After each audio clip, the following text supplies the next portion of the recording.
This naturalrefrigerants.com article is being read by an automated voice. ATMO Europe. Carel outlines. CO2 and Propane Commercial Refrigeration Evolution and Trends by J.O. Haraldson. Published the November 26, 2025.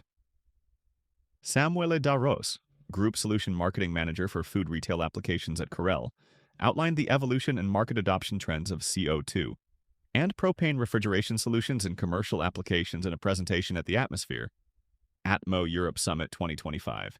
The event, organized by Atmosphere, was held November 24th to 25th in Padova, Italy. Atmosphere is the publisher of naturalrefrigerants.com. Carel, an Italy-based manufacturer of refrigeration components and controls, offers its products globally through over 30 subsidiaries and affiliates. Our history with natural refrigerants started over 20 years ago, da Ros said. Through our work supplying components to OEMs, we've contributed to the installation of more than 20,000 centralized CO2 systems, over 10,000 CO2 condensing units, and 5,000 semi-plug-in cases operating on CO2 or propane. Points highlighted by da Ros included compact CO2 condensing units, providing more solutions at lower prices, increased adoption of single-circuit architecture for large propane vertical cases, and an increased design focus on CO2 evaporator control. Reduced costs.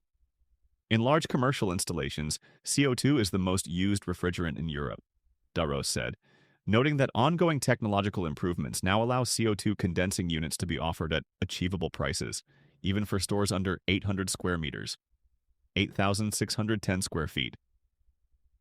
The latest developments in CO2 condensing units include double-stage compression and variable speed compressors, which provide flexible capacity to efficiently meet low and medium temperature LT/MT requirements in one single unit, da Ros said.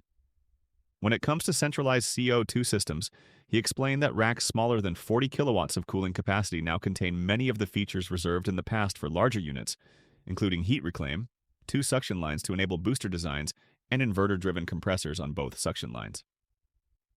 New designs. Da Ros reports that in the past 3 years, large vertical propane cases have started adopting single-circuit architecture with variable speed compression.